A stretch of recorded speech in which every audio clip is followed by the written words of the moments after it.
Alright, welcome to the third and final part of today's video, where we're going to be talking about using the second law of motion. So this is the problem-solving strategy that is given in the textbook. It's more or less what the textbook is going to be following for Newton's laws of motion questions. It's a pretty good representation of what you should do. It will be modified a little bit once we get into the third law of motion, because then we're going to have multiple objects at the same time. But the same general process applies to all of those objects. So, again, we're going to be using a rough model system. So here it has a pictorial representation where we are, it says use a sketch. We can go straight to a free body diagram. That's fine. So right, it says we need a coordinate system. We're defining our symbol. So what forces do we have and what are we trying to find? Very common, it is going to be an acceleration. In some cases it will be a force, but commonly the acceleration value. I don't think we need to use a motion diagram.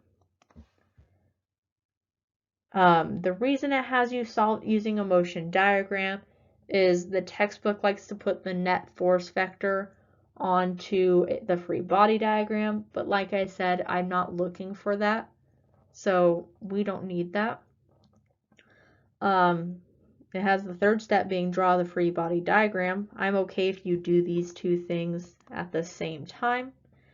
And it's okay to be working through the question and realize, oh, I forgot the normal force on my free body diagram. And you go back and you draw that in. That's fine. I'll be honest, there's been a couple of times I've forgotten to write in friction until I was solving the question. So it's okay to go back and forth. There is nothing wrong with that. Then you're going to go through and do the mathematical representation for the second law. So the net force, again, we can look at X and Y separately. So you're going to do X, you're going to do Y. Technically, I don't like doing them at the exact same time where you do one step. So one then the other is preferably better. Again, you're going to read the forces directly off your free body diagram, go through, solve for whatever it is you happen to be looking for. Right now, we are going to be focusing on only using Newton's second law of motion.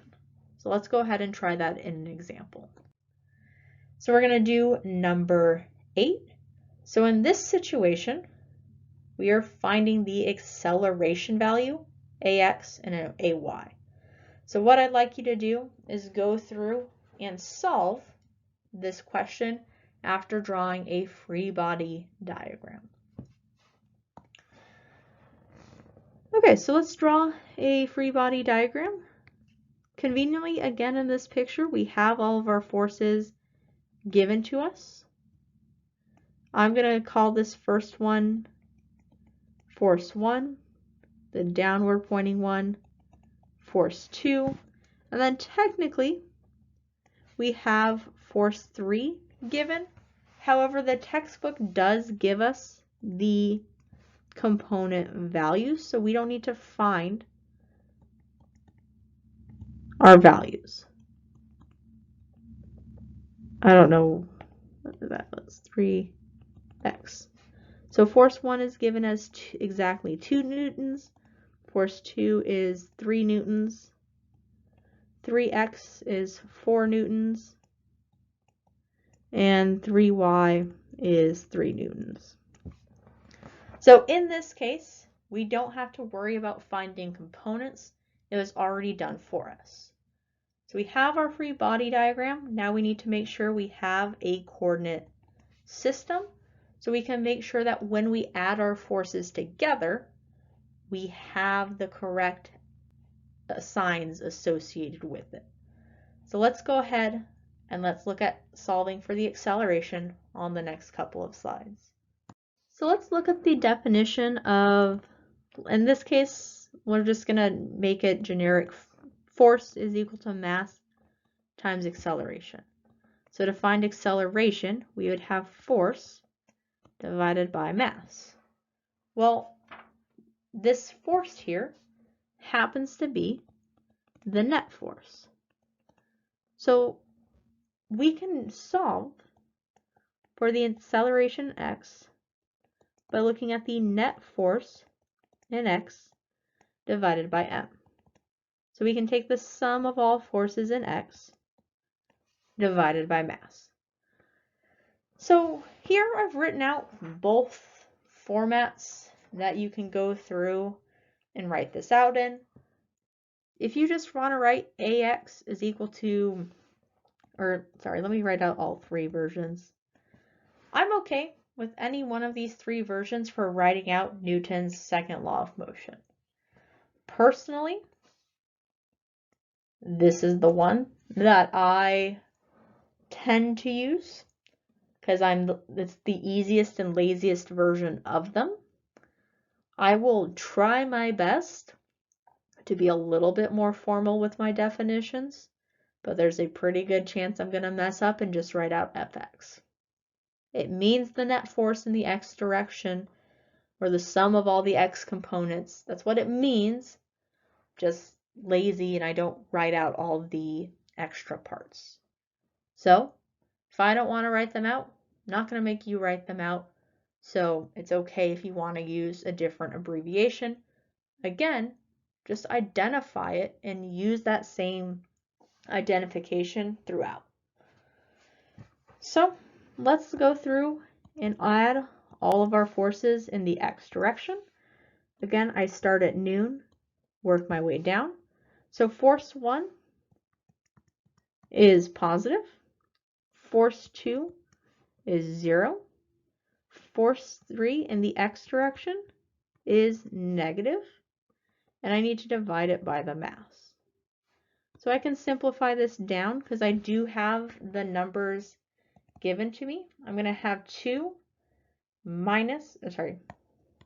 newtons minus 4 newtons divided by my mass, which is given as 2 kilograms. If I take this and plug it in, I'm going to have negative 2 divided by 2.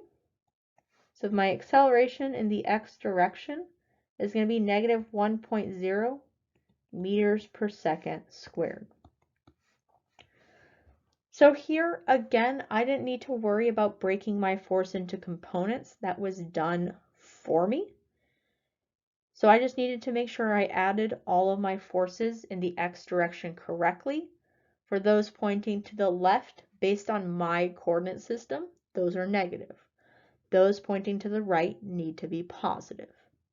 Again, this is based on my coordinate system. If you drew a different coordinate system, your acceleration needs to agree that it's pointing to the left, whatever that happens to be. That's your positive x, your negative y, whatever it is, as long as they agree that it's pointing to the left, you've done it correctly. So let's go ahead now and let's solve for force or acceleration in y. So AY is going to be the net force in the y direction divided by mass. So again, I start at the top. I'm going to work my way clockwise. I'm going to have 0 for force 1 minus force 2 plus force 3 y divided by the mass, because again, force 2 points downwards, which is negative in my coordinate system. Force 3 points up, which is positive in my coordinate system. So I can go ahead and plug that in. I'm going to have minus 3 newtons plus 3 newtons divided by 0. Last I checked, negative 3 plus 3 is 0.